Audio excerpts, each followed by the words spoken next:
What's up, everybody? Welcome in to another edition of SSPN Live, Ethan. And we've got more like actual Spurs news to talk about. I'm really liking how our flow has started this offseason, Ethan, because it kind of seems like even sometimes during the week, it's like, are we going to have something to talk about? Like, or are we going to have to come up with something on our own? But in these three now, this is the fourth week that we've done since the season has ended. There's always been something kind of close that has creeped up in the Spurs news world, if you will, on top of the prospect profiles that we'll be doing, Ethan. Yeah, I feel like we've gotten lucky this offseason. Part of that, obviously, to do with Victor Wembanyama and being involved in a lot of trade rumors, discussions, then winning Rookie of the Year, and then being in running for Defensive Player of the Year, which we will get into here in a little while. But it's a nice change of pace compared to what we've been used to in previous years, Jude. Yeah, I mean, not to go all the way down the rabbit hole again, but we started in the DeJounte Derrick era, if you want. I guess a little bit of DeRozan too, but DeMar really, LaMarcus, really, yeah. yeah, 2021. But that was kind of the tail end of that. And then hmm we saw kind of, the transition with the moves being made, Derek and DeJounte. We see hmm what Derek's doing right now. Shout out to him. And now we are here, Ethan, after year one of Victor Wembanyama, which we were very excited about. And we even talked about that in our first offseason episode. But here's something else that we've been waiting for since really the lottery last year. And that was Victor Wembanyama not only being named the Rookie of the Year, but the unanimous Rookie of the Year. Every single first place vote going to Victor Wembanyama. Not necessarily surprising, but how did it make you feel, Ethan? What was your initial reaction to seeing that yesterday? And I don't know if you got to catch the interview on TNT, but I did. That was a good moment for Spurs fans. Absolutely. Finally, Spurs fans are able to tune into a TNT broadcast and listen to Chuck and Shaq and Kenny actually talk about the Spurs and not just the big old women from San Antonio, but actually legitimately talk about the San Or Antonio churros. Spurs. Yeah, or churros or making fun of whatever else, but to actually discuss Victor Wembanyama and his amazing career, and that interview him was big and kind of I keep saying the change of pace for us, but it is a change of pace for us going back to what we used to be used to, and that's the media talking about San Antonio and their players. So him being unanimous, I was a little surprised. I'm not going to lie to you, Jude. I mean, obviously for us, like absolutely, like very deserving, and it makes sense and all that. Only the sixth person ever to do so, but I was so convinced that there would be one OKC writer or somebody that was going to give it to Chet on the whole. Oh, Yeah, OKC had is it number one or number two seed in the number one. West? Number one seed in the West, and he had a great start to the year, so he's deserving more so than Wemby. I thought for sure there would be at least one holdout, but I was wrong. So I'm happily proven wrong, and we have I think the second in Spurs history unanimous Rookie of the Year. The first, obviously, being Big David Robinson in 1987, but actually that would have been 90 something, 90 or 91 when he actually won Rookie of the Year. I don't really Because he remember. waited 4 years after the Navy when getting drafted, so I think it was somewhere in there. 91. It's before we were born, Ethan, so we'll give Right. ourselves a little bit of a break. Right. I think it was 91. But his interview, obviously, again, don't want to, hit this nail too many times here, but Right. we've said it multiple times, but a very mature young man. I loved what he said about the team and it being, kind of a team victory, and talked about his individual improvements, how he felt statistically in pretty much every category. He made strides, and then in the offseason, obviously continuing to work on his physicality, continuing to work on strength of his core, all of that, and his body. And then just adding to his game day by day. I like that he doesn't get too detailed with what he's Mhm. specifically adding to his game. He always leaves it somewhat vague, and I appreciate that because I think that's like an edge to him, a competitiveness to him that's kind of flown under the radar. But that's something that he's consistently stayed with since we've drafted him by kind of hiding exactly what he's working on. Yeah, and Too Clutch Corey says it was only right Timmy didn't do it, to be honest. And I believe he's talking about the unanimous MVP Right. thing. And I know this is a little bit different, but still, when you bring up Victor and the way that he's a little bit more kind of like less flamboyant, if you will, with those answers. He's not going to Right. go out of his way to, be a big super personality with some of the stuff that they're talking about. Obviously, his personality and mindset in general kind of is big in a sense because of just the way that it's unique and the way that it attracts people.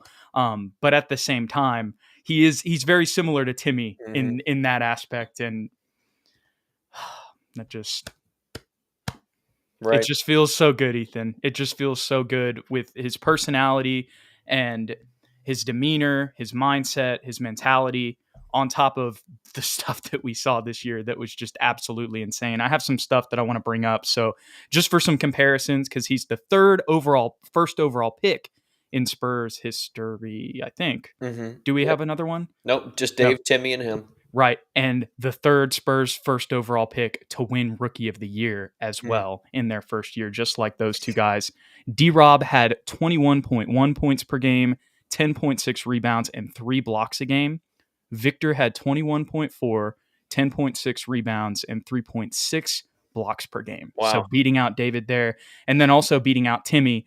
Now, granted, Timmy also played next to David coming in. So that's another thing that you like if you put Timmy on this year's Spurs squad, who knows? Maybe he even has a little bit of better numbers. But still 19 points per game, 10.8 rebounds, and 2.2 blocks. So Duncan had the edge over Timmy and David by just a little bit in rebounds, but Wemby basically, I mean, in points and in blocks per game, he beats out both of those guys in his rookie season.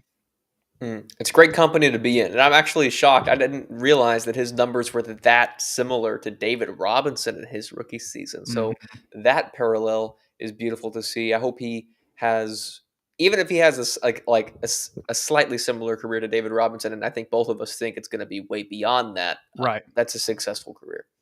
I mean, absolutely. It's a Hall of Fame career. Absolutely. Yeah.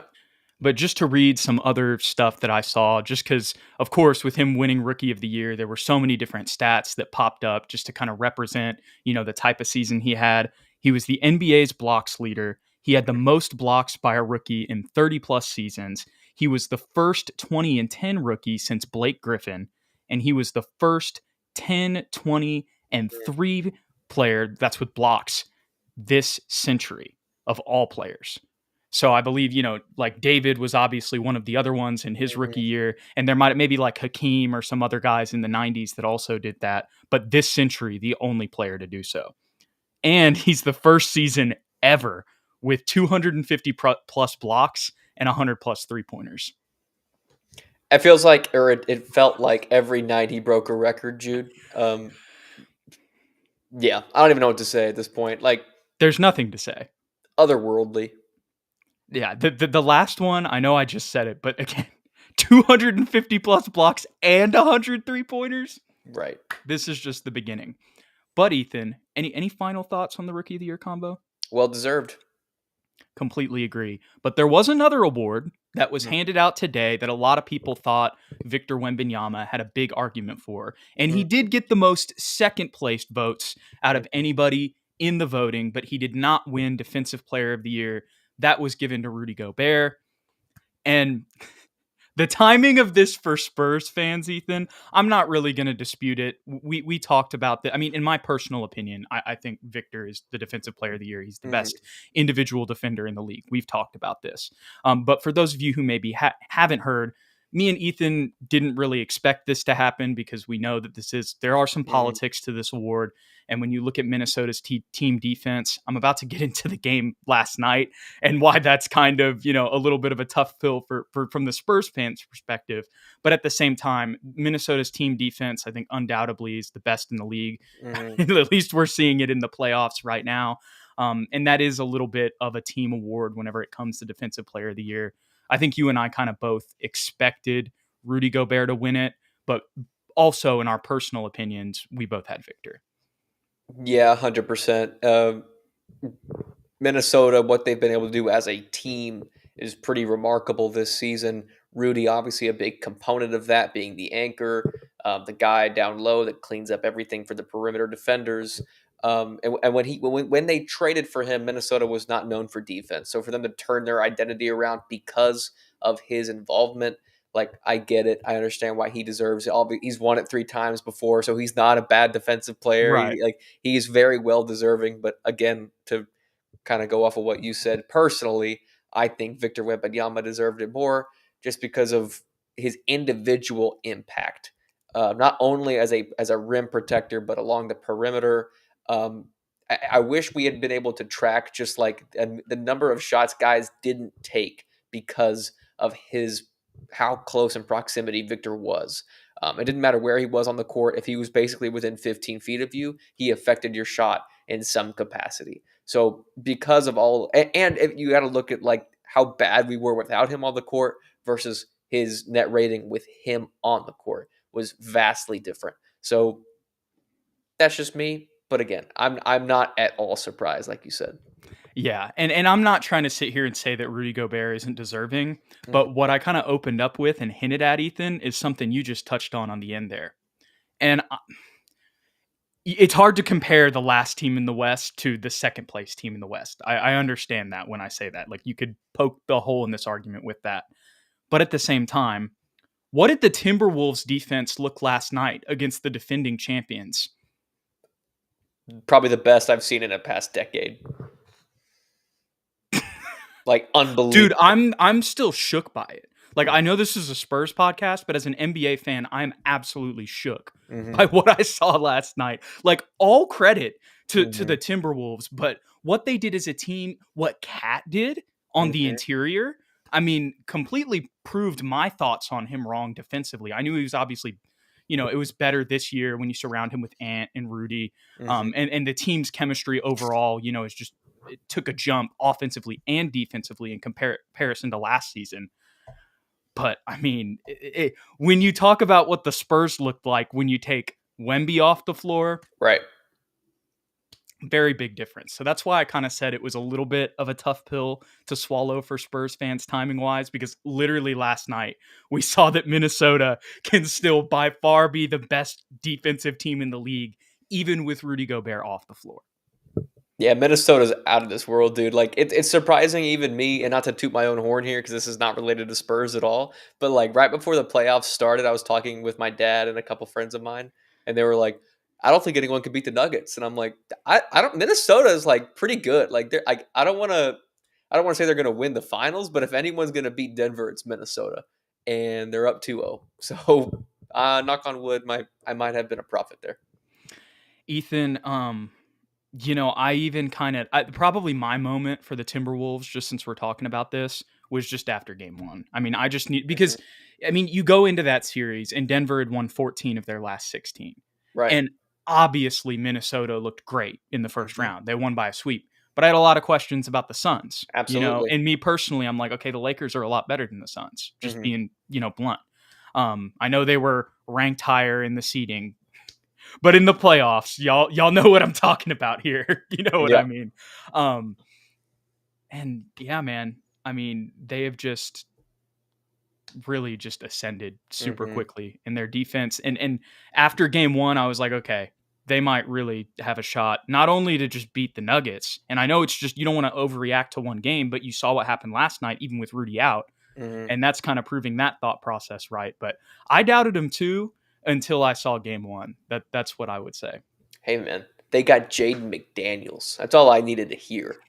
And I my knew guy, it was Naz Reid. Nas Reed, Kyle Anderson, and Walker Alexandre. Like, they got a pretty good squad. And for the record, I didn't think that they were going to beat both of them this handedly or win both games this handedly, but I had a feeling it was going to be super competitive. But thus far, it's been completely one-sided. So shout out to them for sure. Yeah, absolutely. We could talk about that for forever, Ethan, but we are a Spurs show, so we're going to get a little bit back on track. Want to give a shout out to Miles Page. He says he's watching from England, says great show, watching from the start now. So we will see you later, Miles. Whenever you get to this in the watch, you will see it. But shout out to you for being here. Also, our guy Victor, who is always in here, he says talk about the Fanatics video. Did you happen to catch this? I don't think so. I'm sending this to you. You need to go watch this. Like this is like a immediate, like, Should after I the live show. react? No, because we were on a little bit of a time crunch. Right, But right. Smart. Okay. later tonight, you should. I'll send it to you. But basically, I mean, I don't want to spoil the whole thing for you. Man, this is in a tough position because I want to talk about it for the people, but it's so good that Is I it don't want to. Spurs related? It's Victor related. So here, I'll just give you. I'm going to spoil a little bit. Okay, it's fine. Basically, Fanatics made they made this whole like exhibit, I guess you could call it, and it was like it's hard to describe, but they bring Wemby in a room and they've got like messages from like all the other former rookie of the years. Well, all of the memorable ones. Me and my friends were kind of making jokes about Carter Williams. And Tyreek Evans and Mike Miller. Where were they? Anyways, but they're all talking to him and they're like, hey, like it's really cool. I don't want to spoil exactly how it goes down, but there's like some really cool aspects to it. Like he walks in and it's like all of a sudden he's like hearing all these different stars like start having a conversation with him. And he's like, what's going on? Like he didn't even realize it. You can tell, I mean, it looks like he gets a little teary-eyed in it too. You definitely need to check this out. This is like one of the best things that came out yesterday. All right, I'll watch it. I would talk more about it, Victor, but I don't want to spoil it for Ethan, and I think that you will totally get it. But he also says live react to it. We would do that, but we are on a little bit of a time crunch today, Victor. But next episode, we will guarantee that we will have a recap for that. Right on. And I think we kind of wrapped up all the Defensive Player of the Year conversation as well, Ethan. Any final thoughts there? Nope, sir. Same here. Well, Ethan, that brings us into our other topic today, which will lead us in to our prospect profiles. And that is, we're going to be going over Alexandre Sarr, the French big man forward center who played in Australia last year, and then Donovan Clingan, UConn center who has been the starting center, I believe. At least was on the team the past 2 years, was definitely starting this year. Two-time national champion, UConn center Donovan Clingan. And because we're talking about those two today, me and Ethan thought of an idea that, or a topic that we could dive into that kind of ties in to the positions that these guys play. And it's something that we kind of talked about all year. It was also something that you and I advocated for before the season. And that was playing Wemby at the 4, for potential injury stuff. And also just that he has the skill set with his ball handling and his perimeter shooting, his perimeter defense. That obviously evolved throughout the season. But going into the year, that was our thought process, that because of all those strengths and skills that he has, that would be the best place for him. And you don't want him to necessarily get bullied inside, like against a Joel Embiid, which we did see how that went at one point this season. Now, with that being said, we are not saying that Victor is a bad defensive player whatsoever. Obviously, we just talked about how we both feel he should play the Defensive Player of the Year, but I was just using the Joel game as an example of like what our thought process was and what we were kind of scared of going into the season. Obviously, that did not come to fruition whatsoever, which is awesome. But we did see some negatives when he was playing the 4. The key context, he was next to Zach Collins, which I hate to just put it that way, Ethan, but with the way that this season went, the jumps and the consistency that we, maybe thought we could see from Zach after the flashes we saw at the end of the 2022-2023 season, unfortunately, they just never really materialized. There were some injuries in there here and there, but really like him improving on the interior, that was something that we really harped on at the end of last season. And unfortunately, that just didn't really translate this year. I feel bad talking about this, just with our boy Zach, because there's a lot of things that, I feel like if everything went right for Zach, he really could be a solid backup 5. But unfortunately, things have just kind of gone the way that they've gone. Obviously, the nature of the team plays a part in this too. But what I'm getting at here, Ethan, is that Victor playing next to Zach, there might be a little bit of an asterisk there whenever it comes to evaluating him at the 4. And And I could go down my whole spiel on that, but I kind of just set that up there. So I'm going to dish it to you, my guy, and give you my thoughts on or ask for your thoughts on that conversation. Yeah, I think where that went wrong, and I didn't see it, so problems to me as well, but is like Zach's a 5, but he's a small 5, and what he's great at is like finesse play. So being at the high post, finding cutters, playing smart basketball, high IQ, footwork, etc., etc. He's not a powerful player. He's not an offensive rebounder. He's not a rim protector. He's not a great roller. He's not really a great screener. So when you put him next to Wemby, who kind of has similar weaknesses, like it didn't work. It almost just made both of their negatives worse, and they got in each other's way. So I think playing next to a different style of big might be effective for Victor, especially as he gets more comfortable with his ball handling, works on his balance, which he talked about in his interview with Inside the NBA, and kind of becomes more comfortable at that power forward spot.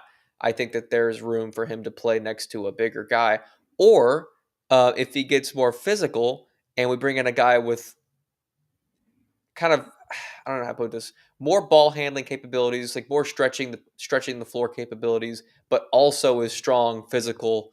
I think that combination could work as well. But Zach Collins' weaknesses that I just outlined, plus his difficulty to hit the 3 ball this year, really made that experiment very, very bad. But I don't want that to infiltrate or to ruin the possibility of a different combination that could potentially work, especially like if that draft pick, which is I think what we're getting at, were to become available to us. Yeah, and not to just keep harping on the Timberwolves, Ethan, but we've seen how year 2 of Cat and Rudy has played out too. Mm-hmm. There were a lot of questions about that. I dismissed it completely after last season. I'm like, why are they? I mean, yeah, they didn't have like a god awful year last year, but I wasn't expecting what happened this season, the jumps that they made, which really you could look at this honestly in all sports, Ethan. Mm-hmm. Sometimes it really just does like take a year of playing together and working out the kinks to really unlock something. I'm not going to I hate to bring this up, Ethan, but I'm going to use this example. It's a different sport, but in 2018, LSU had essentially the same roster that they had in 2019. And in 2018, Joe Burrow didn't throw a touchdown in the entire month of October. Okay. Mm-hmm. And then after a year of, everybody getting completely healthy, getting the chemistry down in the off season, like I said, I know this is a different sport, but it's kind of similar to the Timberwolves right now. Obviously, we'll see if the Timberwolves can end up, finishing this out and, winning the finals. There's a long way to go for there. I'm not saying that's necessarily going to happen, but the point that I'm making here is sometimes, you need to give things time before you just completely dismiss them, working.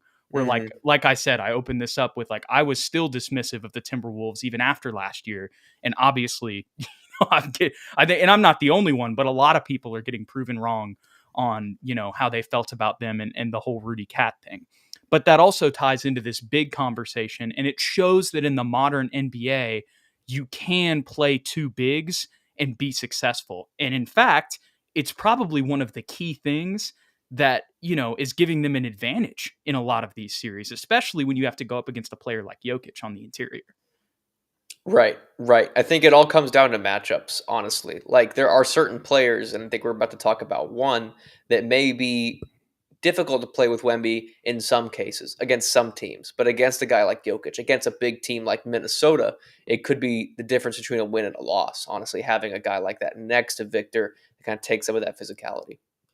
Yeah, I swear, Ethan, this is the last thing I'm gonna say about the Timberwolves, but it just ties into this conversation.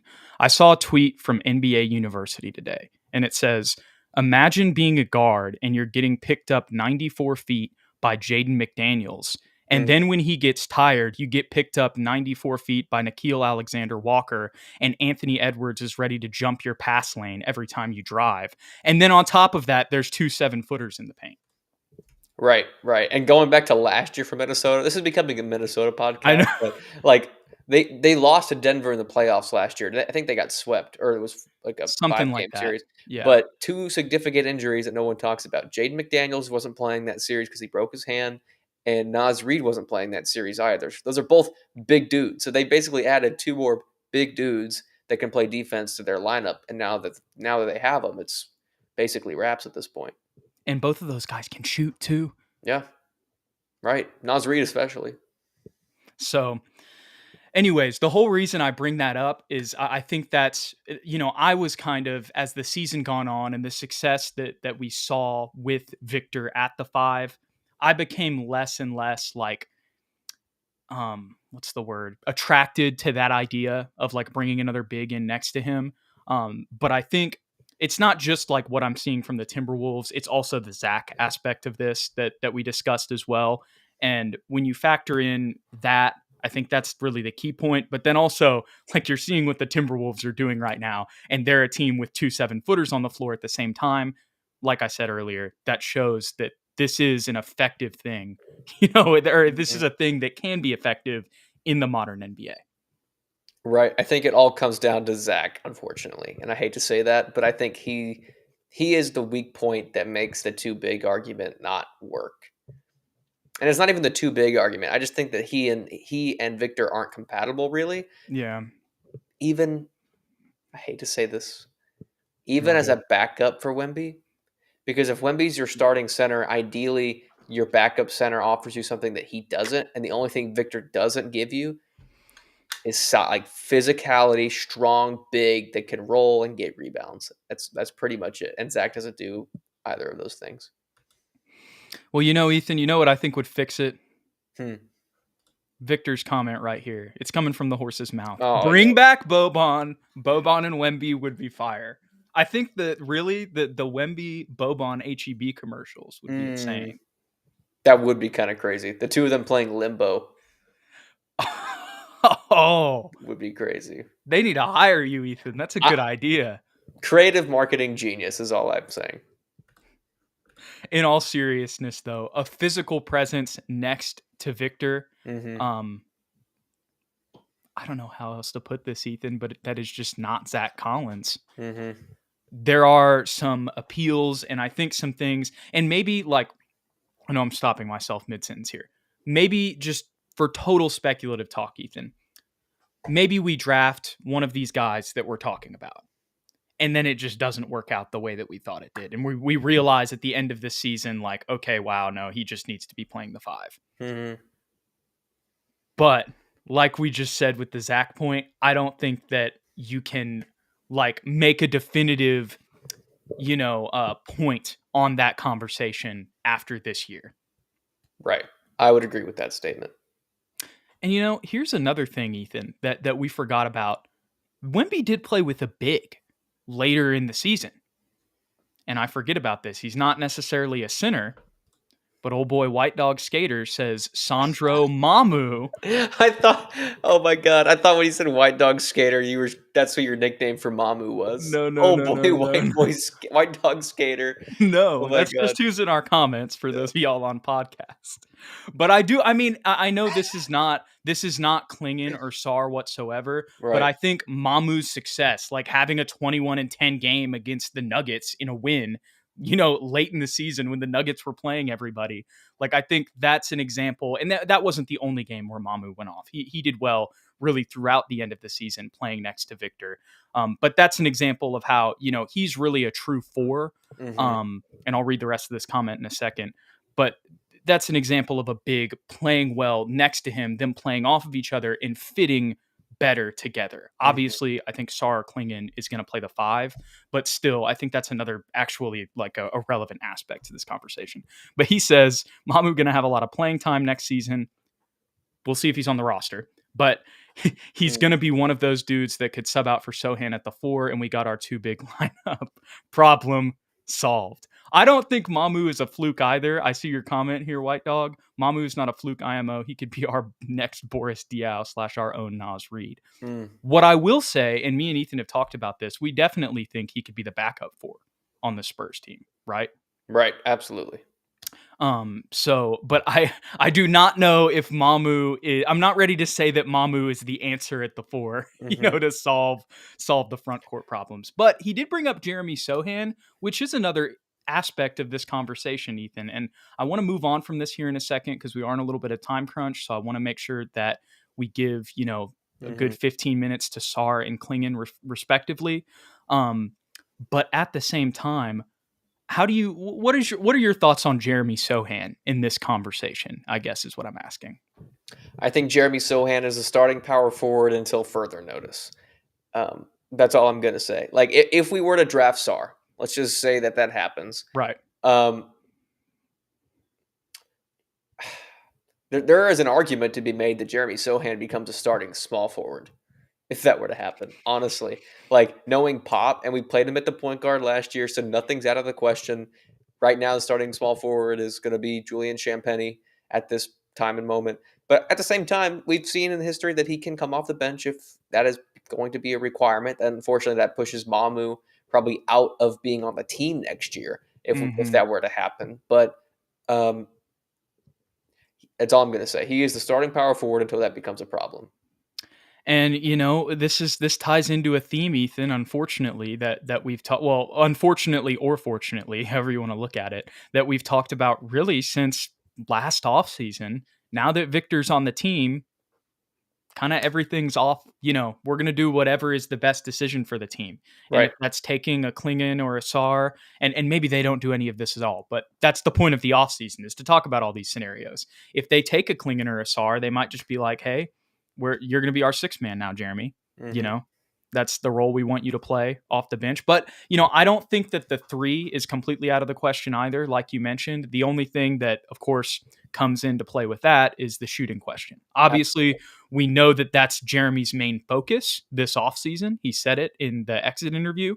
But that would be something that, could potentially, not be the greatest fit if you move him to the 3. But with all of that being said, Ethan, there's one more person that we got to talk about because I saw it in the comments too. Charles Bassey. Here's what I'll say on that. Oh boy, Charles, I think right now, with his contract and what we've seen from him, I'm not saying that he couldn't be a really solid backup center. Maybe he could. But I think right now, Charles is probably slated as the 3rd string 5, especially coming off that injury going into this season. I would just say I agree with that statement. I hope that he's more along than we're giving him credit for, but that's where I envision him as well. Yeah, so I understand like why people are asking because he showed some flashes. He is a physical presence. Like I like Charles Bassey a lot. I love the contract he's on for 4 years, $2 million. I think with the last 2 years being team options. But I think if we have a chance to draft some of the guys that we're talking about, they're just going to bluntly have a higher ceiling than our boy Chuck Bass. Chuck Bass. XOXO. Let me dish it to you, Ethan, because I actually already did a whole like video breakdown on this like a month ago or something on Alexandre Sarr, who on a lot of people is the number 1 prospect, or on a lot of big boards. I mean, for a lot of people, a lot of reporters, draft scouts, etc., is the number 1 prospect in this draft. Regardless of that conversation, give me your thoughts, Ethan, because I believe you got to dive into him a little bit more this time on Alexandre Sarr. Obviously, immediately, I see why he is slated as the number 1 guy on everyone's draft board, pretty much. I think Sarr and Wemby have the potential to be what Hakeem and Ralph Sampson would have been had injuries not gotten in the way. Now, in that scenario, that makes Wemby Ralph Sampson and Sarr Hakeem Olajuwon. Now, if you watch his highlights, you're like, this guy's not Hakeem at all because, Hakeem has the crazy highlights of footwork and pump fakes and getting guys off the ground. Go back and watch it a little bit closer and go back and watch Hakeem's tape from college. Hakeem was not known for offense really until a couple years into the league. He was really a defensive anchor that could dunk, and he developed over time. But I think they have a lot of similarities as far as fluidity and natural feel for the game. Sarr eats up space very well. He's very versatile. He's comfortable in the low block. He's got simple footwork right now, but like I said, very, very fluid. He has a couple go-to moves. He's got a smooth hook shot as well, and a really, really nice fadeaway out of the block as well, kind of in that high pinch post area. Um, a little bit reminiscent in the pick and roll and pick and pop game of, and I texted you this, and this is going to sound crazy for a lot of you in the comments, but a little similar to old Spur LaMarcus Aldridge. Now, I know they're very different players. LaMarcus is not nearly as athletic. He doesn't run the floor nearly as well, not as great of a defender. But as far as being in the right place at the right time, knowing how to work off of a screen and staying in connection with the ball handler, getting the ball in spaces that he wants, and just being patient. He has all of those qualities already. I understand he's very raw. His numbers aren't exactly jumping off the page when you're just looking at the box score. I think he averaged 18 minutes a game, got like close to 8 points, 5 rebounds, maybe a block or two a game. But you can't really base anything on stats with this guy because of his age, because he's so raw, and his development was so quick, which is why I think a lot of people think back to Wemby when they watch Sarr. Obviously, they're French as well, but because he's 7'1", extremely athletic, and moves kind of like a guard with ball handling skills, he's got the shooting touch. Obviously, his 3-point efficiency will get better, but his shot looks fine to me. Thank you. Yeah. And like he's got a nice high release, kind of like LaMarcus Aldridge as well. So no one's ever going to block that thing. And then defensively, I mean, that's what everyone has been talking about pretty much. Like he's got the help defense as well as just the post lockdown, and his athleticism, again, his ability to move laterally.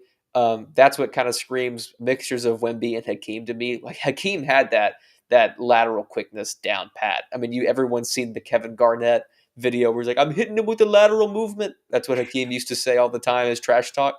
He can't keep up with me. I got the lateral movement. This kid has that ability as well. So if there's a potential that we can pair he and Victor alongside each other, Jude, I think I would pull the trigger. Now, I don't think, we'll get into a second, Clingan will start next to Wemby if we were to draft him. I do think Sarr has to start next to Wemby because he fixes all the issues that we have with Zach Collins. Sure, shooting at first might be a problem, but like I said, I don't think that's going to be a long-term issue. Yeah, I mean, and apologies, excuse me, for any of you guys who have already watched the one little film review that I did on Alexandre Sarr, like I said, like a month ago or so. But what I did for this, because I knew you would watch the video that I sent you, which was the same one that I kind of went over in that video. I went and kind of focused on the G League Ignite games that he had. He had 2 of those this year, and we've talked about G League Ignite. Mm-hmm. Obviously had a very rough season, but at the same time in, an NBA rules setting, or G League rules, but y'all get what I mean. Mm-hmm. And also against some of the other top prospects this season. I mean, there's one play where he's kind of trailing in transition where Ron Holland had kind of picked up the pace and gone towards the basket, and he tries to throw up a little like floater on the side of the baseline, and Sarr comes out of nowhere and just swats him. He clamped up Matas Buzelis a couple times in the highlights that I watched, where Buzelis comes on a backdoor, and this was in the half court, but still Sarr was more on the elbow or more towards the perimeter, but he reacts, realizes he's there, chases him down, swats it against the backboard. Buzelis gets his own rebound, tries to go back up with it against Sarr. Sarr swats it again. Mm-hmm. Those are 2 guys that are going to get picked in the lottery. And, that's without mentioning guys like Tyler Smith and Izan Almansa that he played against not only in both of those games against the Ignite, but that he also played against during his time in Overtime Elite, Ethan, which, is another thing that probably a lot of people don't know about Alexandre Sarr, but he was in Overtime Elite. He was actually brought in the same class with Dominic Barlow. Dominic Barlow's a little bit older than him, but they were a part of that first core group to get brought into Overtime Elite, as young players and get paid. But there were some highlights that I found of a 20-10 game from him there where he's playing against Rob Dillingham, for example. So that was just kind of interesting to kind of watch that and, scout them in that setting. Obviously, they're different players now with him playing in the Australian League for the Perth Wildcats this past season and Rob Dillingham playing SEC ball. But at the same time, the thing that I noticed from a lot of this, Ethan, and I also went and watched his FIBA U19 tape from this past season as well, where he was playing with old boy Zachary Mm. Rees-Sachet. So there were, a lot of different prospects that he played with. But the thing I noticed was, the FIBA style of play is different. But from OTE, Overtime Elite, the G League, and the NBL, a lot of the stuff that he's doing, the numbers might not exactly be the same, but the traits, the skills, they're translating at all three of those levels. Like I'm seeing, and these are times, when he's younger, you know what I mean? And now he's obviously much more developed than he was 2 years ago, playing for Overtime Elite. But there are some skills and traits whenever it comes to his defensive movement, as you mentioned, his fluidity. Also, even like showing some post bags and getting dunks. I saw all of that. Like I didn't see as much of his perimeter game in Overtime Elite, for example. I saw that much more. Now we're seeing that in the NBL and his G League Ignite games.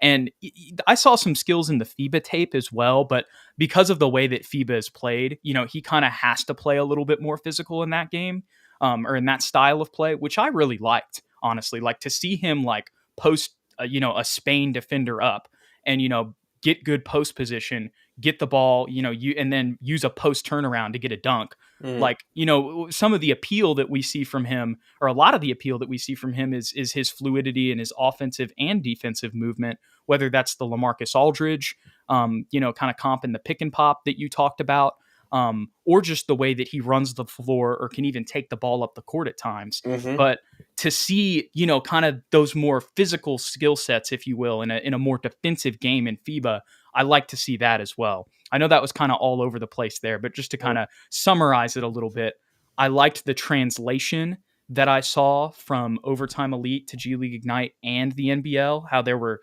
skills and traits that I could see at all three of those levels, but then also him adjusting to a different style of play in the FIBA game. That was also something that I liked also. He's going to have some adjustments to the NBA, just like we saw with Victor this year.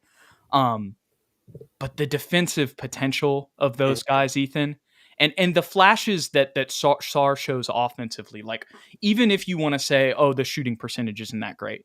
One, I would tell you to go look at the shot, and that's why I said thank you whenever you mentioned how the way that his shot looks, and also look at Wemby's percentage last year. Is Wemby a bad shooter? You know what I mean? I could go down the list with even other players whenever it comes to the efficiency conversation. Just the context is key, but the way that he can put the ball on the floor and kind of move like a guard off the ball if you need him to, those are the reasons why I think this is an appealing marriage, if you will, and why I think that, I understand, even we talked about this a little bit earlier in the year, like maybe it would get too jumbled, and we'd see a lot of the stuff, like kind of with the whole Zach conversation that we opened this thing up, that kind of gives us a little bit of pushback, and maybe this won't work out the way it does, the way that we want it to. But with the way that Sarr moves, and also with his frame, like as much as he's a 7-footer, he's 7 foot 205 or 215, somewhere in that range. He's not right. He's not like a giant guy though. That really ties into the Bam Adebayo, Jaren Jackson Jr. comparison that we've made at times whenever it comes to just like those type of defenders, bigs, that can play on the perimeter and play on the inside. And, those guys are both bigger than Alexandre Sarr, and, putting on weight might be something that he wants to do. But also, if you combine the length of him and Victor, I think that mitigates a lot of the size aspect. I mean, we saw that this season. As much as I brought up the Joel thing, and I'll be done after this, Ethan, like we saw so many times where Wemby got beat in the physical aspect, but because his arms are so long, he's still going to block people. I think that ties into their pairing. But why do you think that them being paired together would work offensively and defensively? Offensively, I don't think they would get nearly in the way of each other as Zach and Wemby did. Zach can't put the ball on the floor. I think Sarr has the ability to. Sarr moves well off the ball, like you were just talking about. I think there probably are moments where they can probably run screen action for him to get the ball. There's probably moments where he and Wemby can run pick and roll together. Zach and Wemby never did that. So I think there's action within the offense that would make that a more fluid adjustment for both players. They both also come from overseas, so I'm sure there's like some FIBA connection there where they have more chemistry than Zach and Wemby would ever have.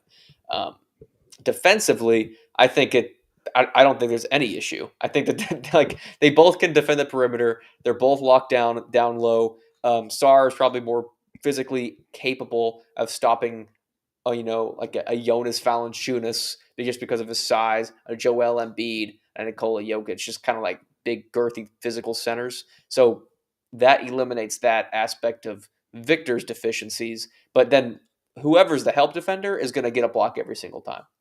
You know what I mean? Because like Yeah. if they beat Wemby, who's coming over from the weak side?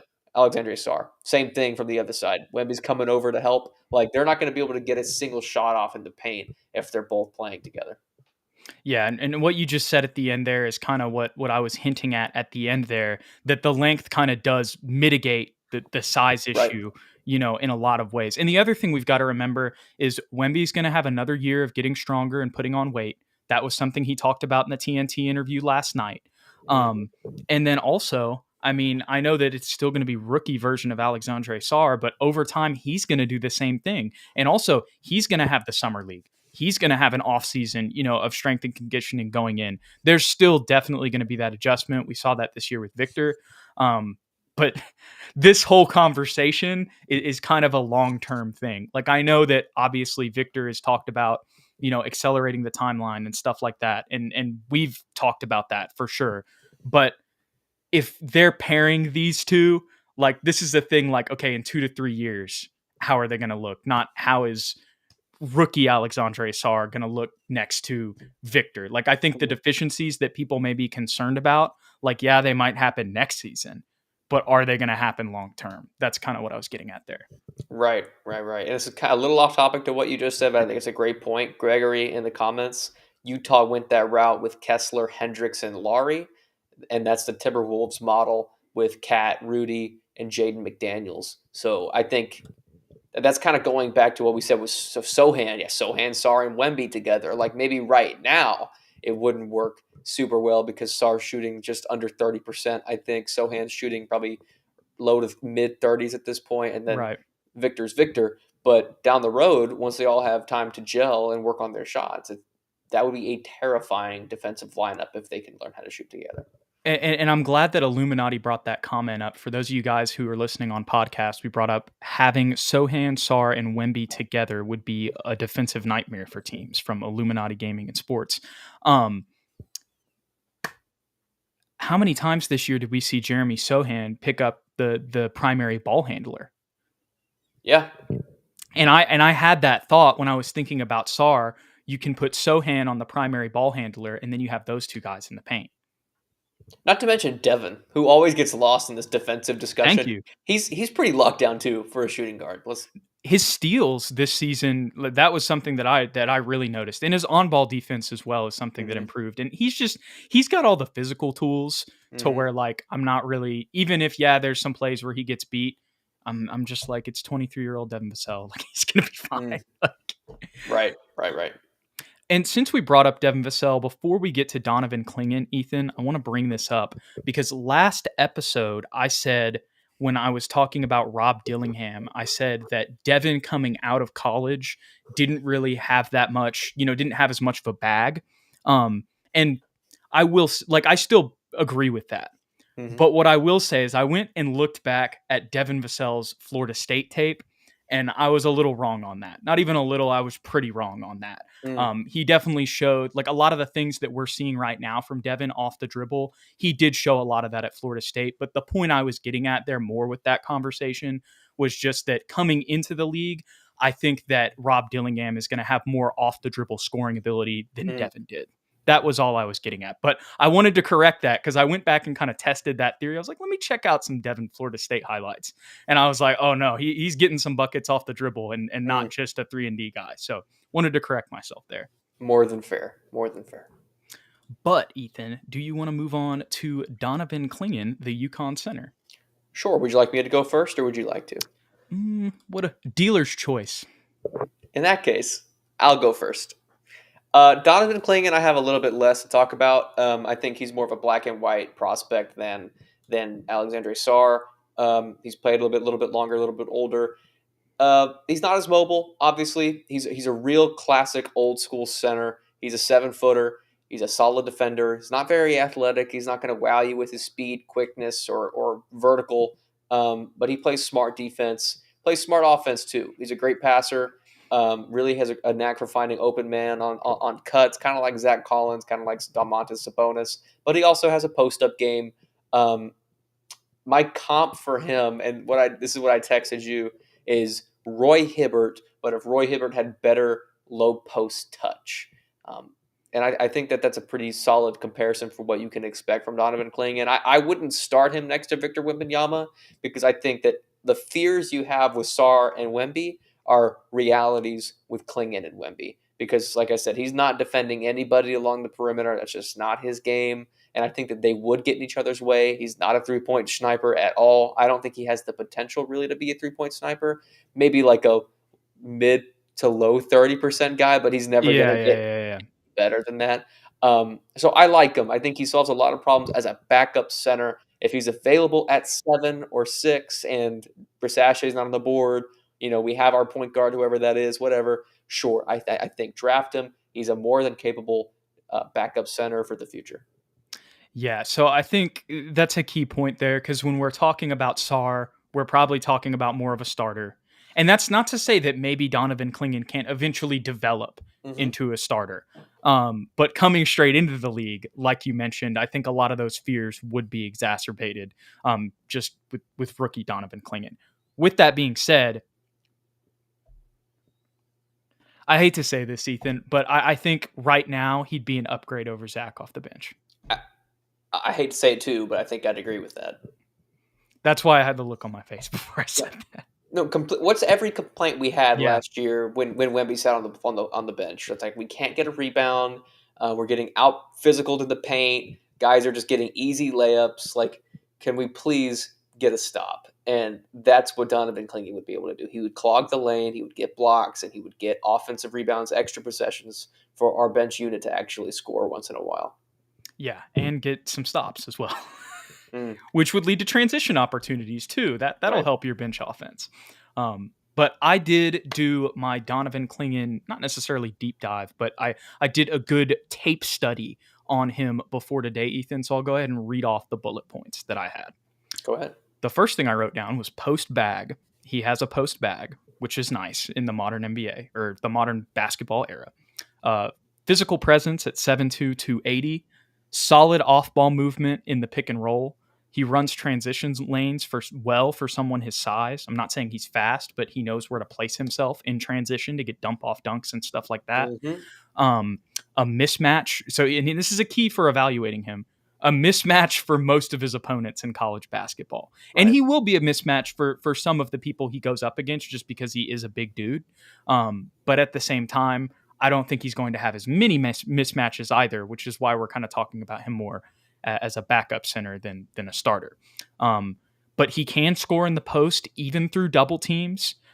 He does a really good well with his post positioning, and even if, a lot of times he would be able to get behind guys and they could throw the pass over the defender and he'd catch it, easy layup. But when he couldn't, he would make sure that he'd get good position in front of a guy. And then after that, a lot of times he'd go to work in the post. He's got solid footwork there. He can finish with strength or finesse, and that means like he can dunk on people. He can put his shoulder in and then just get a layup. But if he needs to, he can also back off a little bit. Has a lot of post hooks. I saw a ton of those in his offensive highlights. So he doesn't have to just be the hammer because he does have some sort of post skills. He can be a little finesse at the rim if he needs to be, although he doesn't need to be often. Here's the thing that really stood out to me. I kind of knew what he did offensively and defensively already. Like I made the Walker Kessler comparison a couple of weeks ago. I think that's a pretty apt one as well. I really like the Roy Hibbert one too. But his passing, and I should have known this with him being at UConn, right? But he that's like one of the traits when I'm watching this. I'm like, okay, this is some stuff like where the Spurs, if Pop ever watches this, like even if Mm-hmm. we don't pick him, he's going to be like, I love the passing that this guy has. They ran a lot of sets through him too. I talked about them running sets through Stephon Castle a lot. There were a lot of times where I saw his post playmaking at the elbow, the top of the key, and even in pick and roll situations. So he'd get the roll, and if there's two guys crashing and then somebody coming on a backdoor, he'll hit the bounce pass for a backdoor. He's a willing passer, and he reads the floor well, and he Mm-hmm. looks to pass, as a big. Even, as someone being as big as he is and, having the interior scoring ability that he did in college, he wasn't just like, okay, because I've got the ball and I'm 7'2", 280, I'm just going to go try to barrel in and get a bucket. Like he was, okay, what can I make in the moment, in motion? Like, what's the best play here? Is it a bounce pass, or should I put my shoulder into this guy? And Mm-hmm. so I like the basketball IQ there from him. Um, a lot of backdoor reads. I saw a ton of those, whether he was at the elbow or the top of the key, or like I just said, even rolling. And then defensively, rim protector, shot blocker, defensive anchor, whatever you want to call it. Obviously, the perimeter is not going to be his thing, but with the comps that we've made, I don't think anybody's really expecting that. But good off-ball positioning defensively, I liked that. I like how he can be away from the play and he can still read the floor and read kind of the whatever the ball handler is going to do, because there'd be a lot of times where there'd be a pick and roll on the other side, and maybe he's a little bit more towards the elbow to guard his guy, but he sees somebody coming off a screen with a wide open lane. He'd give the help defense and stuff him at the rim, or stuff him against the backboard. And that was the other thing I was going to say. There were even some times too where I saw he kind of got beat off the dribble a little bit, but because he's as big as he is, he can block people from behind too. Now that wasn't the majority of his blocks, but at the same time, that was an example I thought of his effort. Like he's not just going to give up on a play just because he gets beat off the dribble when we talk about the perimeter defense stuff. And then the other thing I saw is, and I already kind of talked about this a little bit, but just a solid help defender. When I was talking about him reading the floor, there were times where I saw like the perimeter defender for UConn get beat off the dribble. He's aware of that, gets towards the rim, and does his job. And yeah, the last thing that I had written down, I agree with Roy Hibbert too, 100%. But I had shades of Zubac, Walker Kessler, and Rudy Gobert. I like the Walker and the Zubac. I don't know if I see Rudy fully, because I think Rudy's still a little more mobile. That's true. That's very true. But I do like you're right about like locking down the paint, being an anchor. That's for sure. Yeah, definitely not the same perimeter defender as Rudy. That is for sure. And the Zubac was kind of just, with him just being a big physical presence on the interior. And Zubac has a little bit of post hooks and stuff too. Right. Fair. But yeah, definitely not. And I don't mean this in a bad way to Donovan Clingan in any sense, Ethan. But not the same ceiling, I would say, as Alexandre Sarr. Right. I think that's a very fair statement, Jude. Alrighty, Ethan. Well, any final thoughts on these two prospects or anything else that we talked about today? No, sir. I think that just about covers it. Yes, sir. I know we got a lot of comments in here. We weren't able to get to all of them today, but we're on a little bit of a time crunch today. We have some stuff going on, so I wanted to make sure that we got to all of the topics. And one last thing before we end, Ethan. Last time we said we were going to go over a Blake Wesley article. If there wasn't the Rookie of the Year and the Defensive Player of the Year award that came up, and like with the time crunch that we mentioned, we would have gone over that. But me and Ethan's thinking there is like we can talk about Blake's offseason development at kind of any time during the offseason, where this was a little bit more timely and relevant. So we will eventually get to talking about Blake Wesley's progression and his plans for this offseason, but not today, Ethan. Right, and if anyone's just itching for some Blake Wesley content, I'm pretty sure our guy Rob Trejo Jr. just dropped a nice video about him, so go check that out as well. Victor's reminding me. He says, remember to send him the Fanatics video. I forgot, to be honest, Victor, because we just went through the rest of the show. So thank you so much for saying that, because Ethan needs to see that. We appreciate you guys so much. If you want to support the channel, don't forget to hit that like and that subscribe button below if you want to stay updated with everything whenever we go live, whenever there's going to be a show. Follow us on Twitter or X, whatever you want to call it, at SSPN on YT, at Jude McLaren, and at Ethan_Quintero. And if you want to support the show in another way, go ahead and check out the SSPN shop, sspn.myspreadshop.com. You can scan the QR code here if you want to as well.